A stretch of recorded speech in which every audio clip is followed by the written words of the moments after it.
Hey, this is Oxen Dry Fire Training Cards, and I'm excited about today's video. We're going to talk about grip, and specifically about force on the sides of your grip and whether or not it matters at all. A lot of people are really critical of the grip that I demonstrate that shows using a vise type grip where you're applying the majority of the force forward and backward on the grip. And there's a reason for that, and I'm going to show you.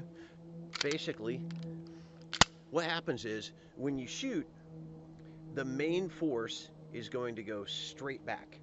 And if your hand is high up on the back of the grip, the slide is going to cause the gun to pivot around that point right there. That's the pivot point. And the place where you will have the most leverage to stop that rotation is right here. So theoretically, all you need to do to stop the forces of recoil are put forward pressure right here and backward pressure right there. Well, what if it's not theoretical?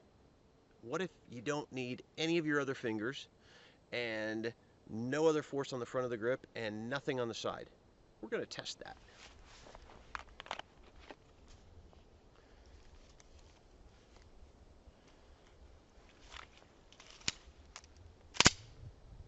So what I'm going to do, hand on the side, and I'm going to put my support hand, I'm going to use my index finger on the very bottom of the grip. And that's it. No other fingers, nothing else touching the gun. And we're going to see what happens.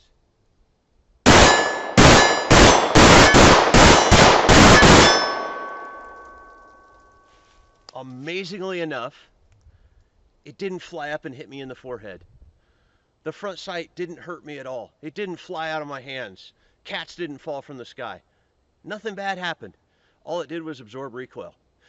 So this is a 9mm. It's a subcompact. People are going to say, well, with a real gun like a 45, that won't work. Okay.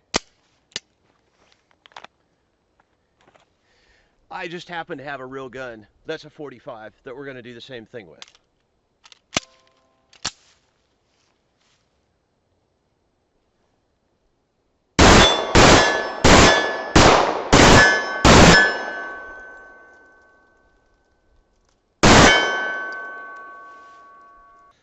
All right, in a little bit of irony, I showed the video to my friends and they called BS on the 45. They said that my fingers were wrapped around too much and it looked like I was gripping the pistol and throwing the demonstration. So, got some lights from Lowe's, came back out here. It's pretty dark, but I think you can see it on video. And we're gonna shoot it again. So here we go. Again, what I'm gonna do, support hand index finger on the bottom front of the grip, trigger finger on the trigger, and no other hand touching the grip.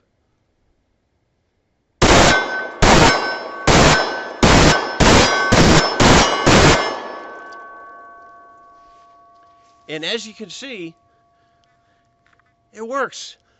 Cats didn't fall out of the sky again. Front sight didn't dig a hole into the front of my face, and everything's fine. What happens is when you understand the mechanics of how the gun works, you can tailor your technique around it so that you don't have to use as much force to get the same effect. Again, force high on the back and low on the front manages recoil, and everything else is fine. You can have force into the side, it just won't help you manage recoil. And so here's the most important thing to keep in mind, and that is that the tighter you squeeze with your shooting hand, the harder it's going to be to freely articulate your trigger finger without sympathetic movement from your other fingers or from your wrist. So if you can get the same recoil control with less force by applying it high on the back and low on the front rather than squeezing in on the sides, what that means is you can articulate the trigger finger faster and you can make faster, more accurate hits on target.